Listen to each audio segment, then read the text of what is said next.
Assalamualaikum warahmatullahi wabarakatuh. Perkenalkan kami dari kelompok 7 yang beranggotakan Ubi Satria Ramadan, Bimantoro Bagus Priambudi, M. Fajar Abadi. Pendahuluan, uji hipotesa adalah prosedur yang memungkinkan untuk kita menolak sebuah hipotesa. Padahal seharusnya kita menerima hipotesa tersebut, maka dikatakan telah terjadi kesalahan jenis 1. Dan jika menerima sebuah hipotesa padahal seharusnya ditolak, dikatakan bahwa telah terjadi kesalahan jenis 2. Dengan mempelajari uji hipotesis, maka mahasiswa diharapkan bisa melakukan atau mengambil keputusan yang tepat. Karena pada dasarnya uji hipotesis merupakan suatu propisi atau anggapan yang mungkin benar dan sering digunakan sebagai dasar pembuatan keputusan. Pembuatan keputusan ini didasarkan dengan hasil uji terlebih dahulu menggunakan data hasil observasi. Adapun manfaat dari uji hipotesis yaitu untuk membantu mengambil keputusan sehingga menghasilkan ketelitian dan ketepatan dan dalam keputusannya. Materi pokok. Definisi hipotesis. Hipotesis pada dasarnya merupakan suatu proporsi atau anggapan yang memungkinkan benar dan sering digunakan sebagai dasar pembuatan keputusan atau pemecahan persoalan ataupun untuk dasar penelitian lebih lanjut. Supranto, 1988. Istilah hipotesis berasal dari bahasa Yunani, yaitu dari kata ulpo dan tesis. Upo artinya sementara atau kurang kebenarannya, atau masih lemah kebenarannya. Sedangkan tesis artinya pernyataan atau teori, karena hipotesis adalah pernyataan sementara yang masih lemah kebenarannya. Maka perlu diuji kebenarannya sehingga istilah hipotesis ialah pernyataan sementara yang perlu diuji kebenarannya. Untuk menguji kebenaran sebuah hipotesis digunakan pengujian yang disebut pengujian hipotesis dan pengetesan hipotesis atau testing hipotesis. Usman 2008. Materi pokok. Prosedur uji hipotesis. Tentukan parameter yang akan diuji.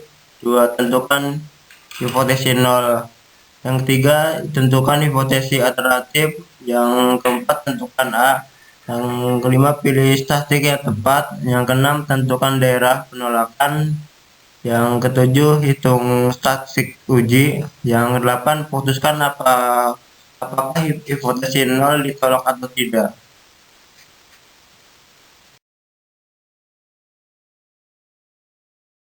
Materi pokok. Contoh uji coba hipotesis. Seorang yang dituduh pencuri dihadapkan kepada seorang hakim. Seorang hakim akan menganggap orang tersebut tidak bersalah sampai kesalahannya bisa dibuktikan. Seorang jaksa akan berusaha membuktikan kesalahan orang tersebut. Dalam kasus ini hipotesis 0 adalah orang tersebut tidak bersalah dan hipotesis alternatif adalah orang tersebut bersalah. Hipotesis alternatif inilah yang akan dibuktikan. Ada dua kondisi yang mungkin terjadi terhadap orang tersebut. Orang tersebut tidak bersalah, orang tersebut bersalah, dan ada dua keputusan yang diambil hakim. Melepaskan orang tersebut, memenjarakan orang tersebut. Dan berikut adalah tabelnya. Dalam kasus ini ada dua kemungkinan kesalahan yang dilakukan hakim. 1. Memenjarakan orang yang benar atau kesalahan tipe 1. 2. Melepaskan orang yang bersalah atau kesalahan tipe 2. Jenis hipotesa. Tipe 1, hipotesa 0. Hipotesa yang menyatakan tidak ada perbedaan hubungan, interaksi, atau pengaruh antara dua variabel. Hipotesa ini selalu diformulasikan untuk tolak atau keberadaannya tidak ada, sehingga rumusan hipotesa 0 yaitu tidak ada perbedaan antara dengan dalam, tidak ada pengaruh terhadap. Contohnya, tidak ada hubungan antara pembagian pupuk kompos terhadap pertumbuhan kaktus. Hipotesis alternatif HA. Hipotesis ini menyatakan bahwa terdapat suatu variabel yang mempunyai pengaruh hubungan atau perbedaan dengan variabel lainnya. Hipotesis ini merupakan Harapan berdasarkan teori terdapat bermacam hipotesis alternatif, yaitu hipotesis terarah dan tidak terarah. Hipotesis terarah hipotesis yang secara tegas sudah merumuskan diprediksi variabel independen oleh peneliti, sedangkan hipotesis tidak terarah merupakan kebalikan dari hipotesis terarah. Artinya penelitian tidak memprediksikan hasil penelitian. Contoh, HA pengaruh pemberian konsentrasi X unsur nitrogen pada tanah lebih baik dibandingkan konsentrasi Y terhadap pertumbuhan kacang tanah. Hipotesis terarah.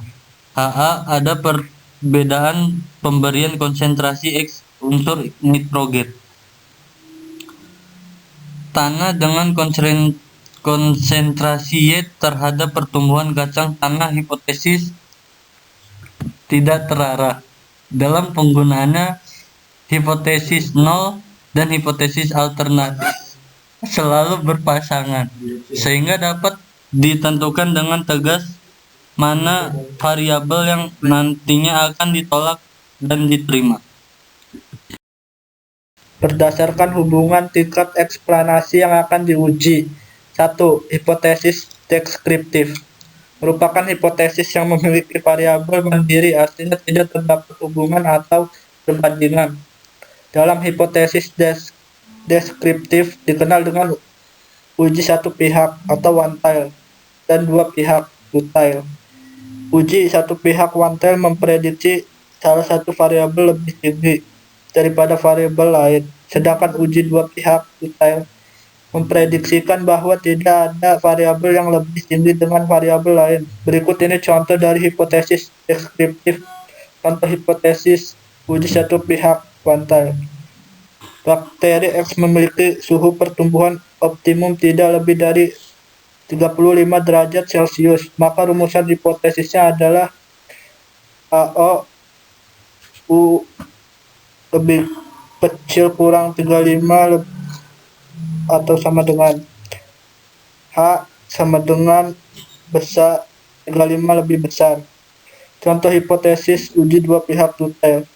Tinggi tanaman kacang tanah umur X hari pada daerah terang rata-rata adalah 5 cm dan daerah gelap adalah 10 cm. Daerah terang HO sama dengan 5 cm. H sama dengan 5 cm. Daerah gelap HO sama dengan 10 cm. HA sama dengan 10 cm. Hipotesis komparatif.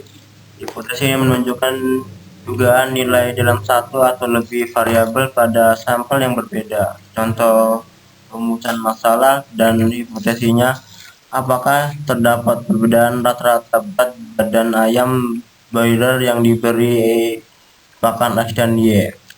Hipotesisnya tidak terdapat perbedaan nyata antara rata-rata berat badan ayam broiler. Rata-rata berat badan ayam broiler yang diberikan pakan Y lebih kecil sama dengan pakan X. Rata-rata berat badan ayam broiler yang diberi pakan Y lebih tinggi sama dengan pakan X. Rumusan uji hipotesis pihak kanan.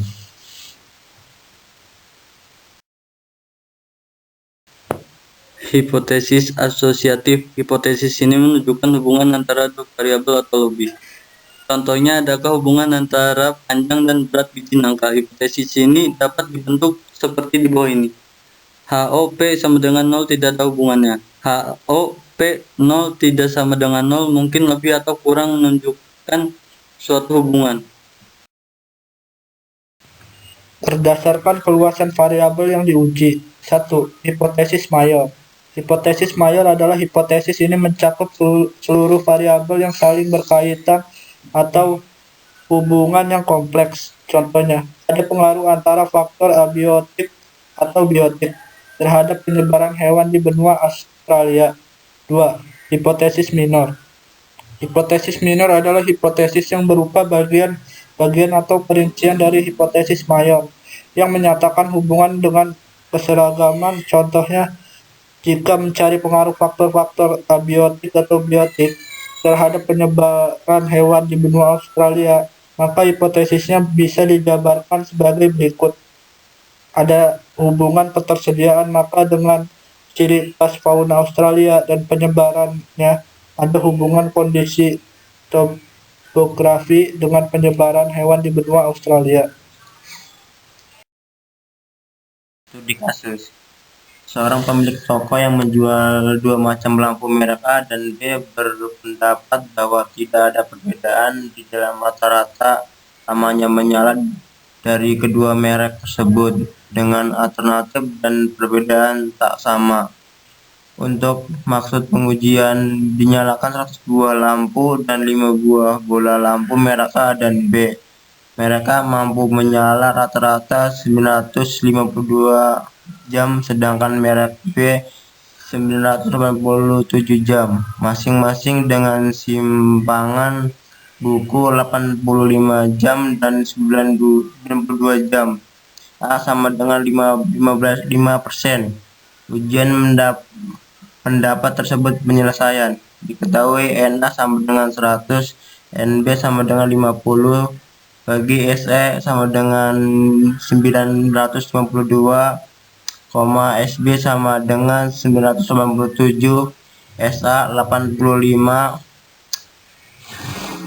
sama dengan SB kurang 92, A 5%.